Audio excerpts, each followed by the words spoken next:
Ah, meu Brasil! Bombou na net, se bombou na net, a gente passa aqui na telinha do Madeirada Brasil.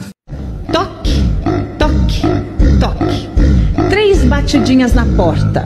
E aí, quem tá do lado de dentro pergunta: quem é? E a resposta é a Polícia Federal.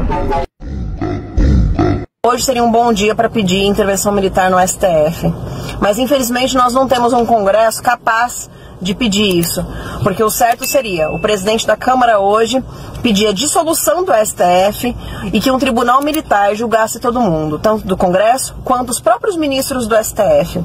É por isso que a gente precisa renovar em 2018 para ter um Congresso diferente no ano que vem. É preciso que a gente tenha um Brasil diferente, um Congresso diferente no ano que vem. Pensa nisso na hora de votar. Ou pensa nisso aqueles que não querem ir votar. É muito importante, o Brasil precisa de você. Então o resultado que eu proclamo é que por votação majoritária, por 6-1, foi julgada procedente. 5-2? Desculpe, 5-2.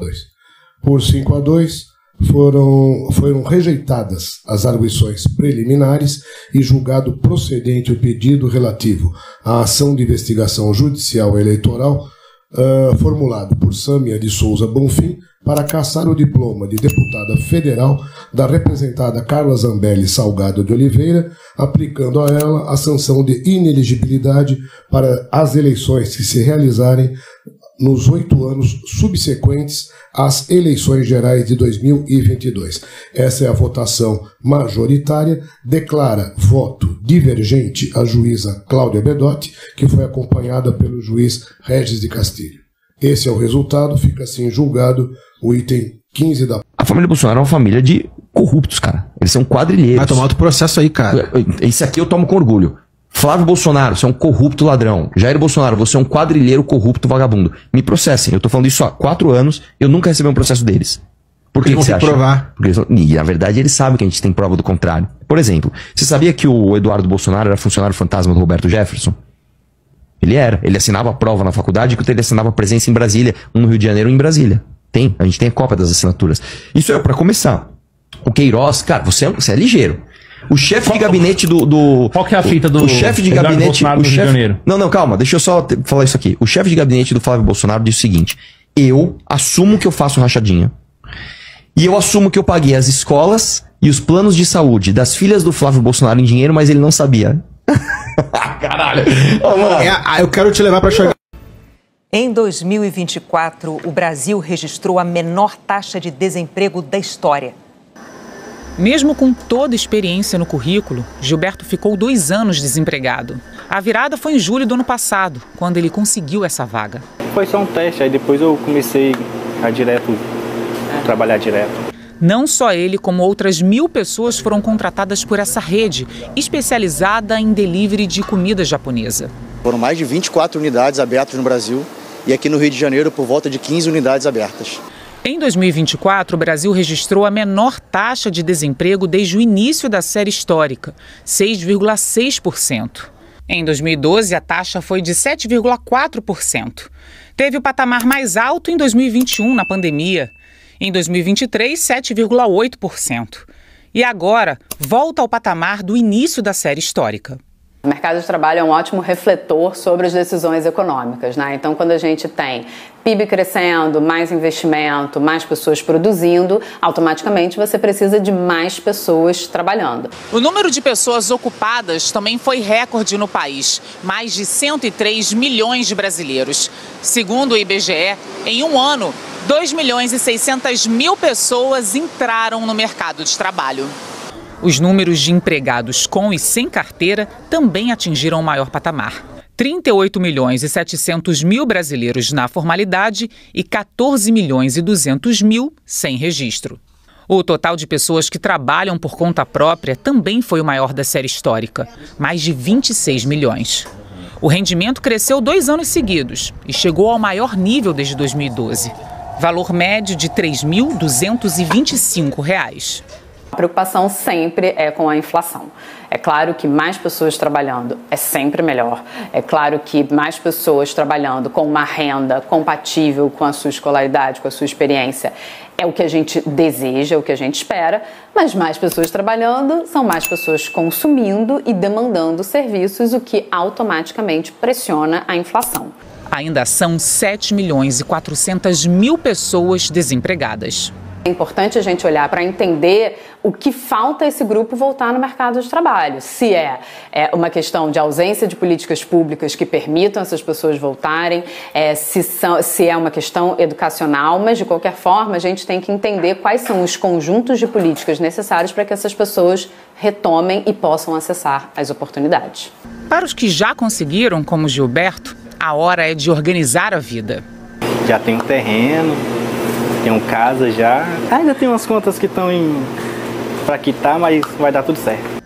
E o que nós vemos aqui, e que vimos ontem, que estamos vendo hoje, é uma fixação com relação ao dólar. E olha, comprem dólar, porque tá barato. Amanhã vai estar 8, depois de amanhã vai estar 10. Será? É só tirar o Lula da presidência que o dólar cai. Será?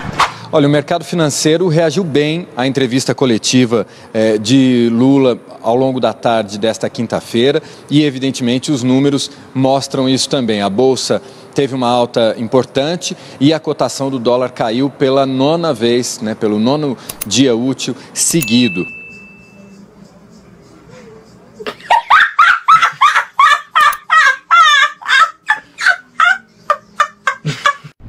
Em relação que a pergunta deve ser falada sobre essa questão de anistia, isso aí esquece. Nós não vamos cometer o mesmo erro que foi cometido no passado, em que o que me espanta às vezes aí é alguém que invade a sua casa, aí a polícia prende e depois você pede para impeachment o policial que prendeu o cara que invadiu sua casa. Invadiram a nossa casa, que é o Congresso Nacional, depredaram o Congresso Nacional e tem gente pedindo o impeachment do ministro.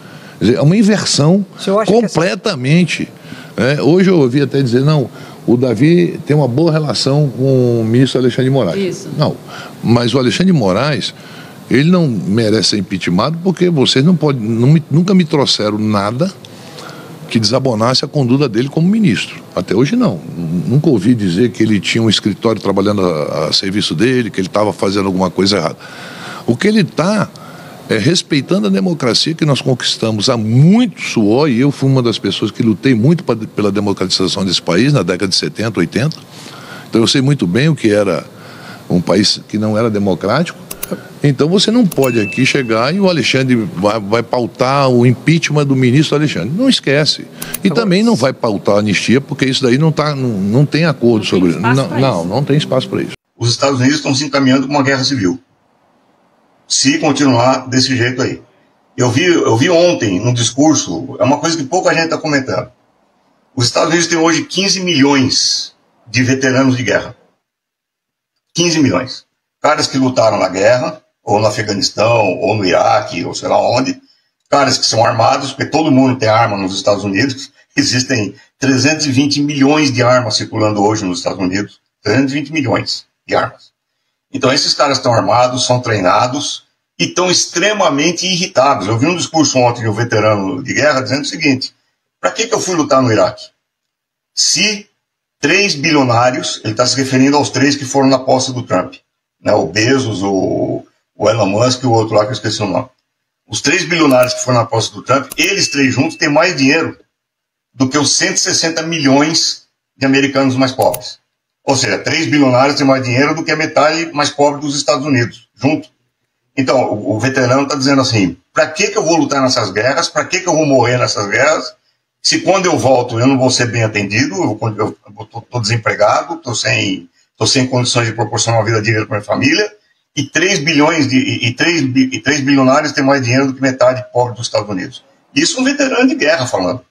Quer dizer, é uma situação que está mobilizando a sociedade estadunidense de uma forma que está conduzindo a um caminho extremamente perigoso. Bombou na net, se bombou na net, a gente passa aqui na telinha do Madeirada Brasil. Se você chegou até aqui, não é inscrito ainda, se inscreva no nosso canal, deixe seu like e compartilhe esse vídeo.